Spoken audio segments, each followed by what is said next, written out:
Salut les amis, aujourd'hui on va parler de la VR, et non ce n'est pas un titre putaclic, on va bien parler de Pokémon en VR. Alors n'hésitez pas à supporter la chaîne avec le petit bouton abonner, et ça fera plaisir et ça soutiendra le projet. Allez on commence la vidéo. Alors l'histoire de la VR, tout a commencé en 1957 avec l'ancêtre du casque de la VR qui était le Sensorama. Ça ressemblait à ça, donc c'était pas pratique pour transporter. C'est un appareil qui a été inventé par le cinéaste américain Morton Hellig. Alors cette machine a été conçue pour immerger le spectateur de cinéma et lui procurer une expérience révolutionnaire. Ça stimulait 4 sens, oui, l'odorat, la vue et le toucher. Alors en 1970, tout s'accélère. Ivan Sutherland, c'est un ingénieur informatique qui était très réputé pour l'époque. Il a inventé l'épée Damoclès. Alors l'appareil était assez lourd vu qu'il était suspendu par un bras mécanique qui était suspendu au plafond. On peut dire que c'est lui qui a vraiment créé le premier casque VR qui était fonctionnel en plus. Quelques années plus tard, il y a Thomas Furness qui crée le premier simulateur de vol avec un casque VR, alors qu'on appelait le Super Cockpit. Ça permettait aux pilotes de s'entraîner surtout.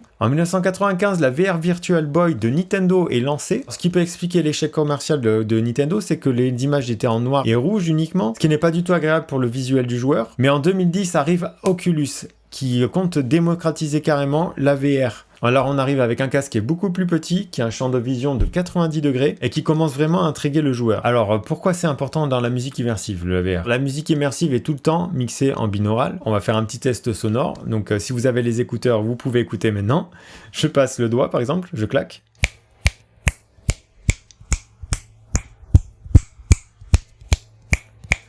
Et là, normalement, vous avez entendu le son qui tourne tout autour de vous. Pour le moment, la musique immersive dans la VR n'est pas tellement démocratisée, et c'est surtout pour immerger le spectateur dans un environnement sonore.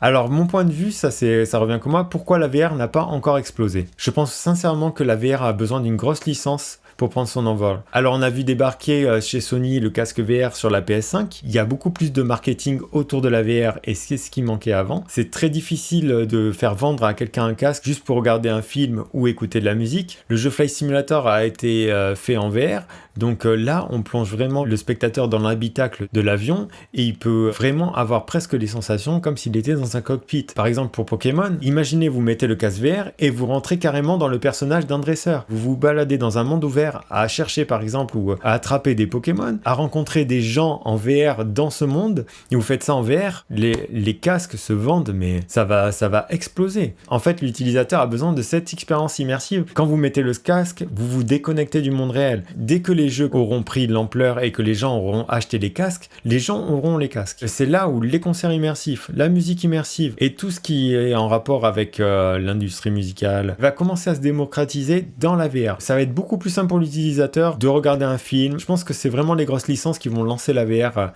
et qui vont démocratiser tout ça. D'ailleurs, je vous laisserai un petit lien dans la description pour ceux qui ont un casque VR. Il y a des fans de Pokémon qui ont fait un petit jeu Pokémon en VR. D'ailleurs, bravo à eux pour le jeu, parce que c'est pas évident à faire. Ça peut donner des idées à Pokémon pour lancer ça. Alors bien sûr, en commentaire, je vous mettrai le meilleur casque VR du moment, qui est d'ailleurs sans fil maintenant. Alors voilà, c'était une petite vidéo assez courte. J'espère que ça vous aura plu. Et si vous avez des questions de toute façon, vous n'hésitez pas en commentaire. Moi, je suis là pour vous répondre, les amis. Et du coup, on se retrouve dimanche prochain à 18 h et je vous souhaite une bonne semaine.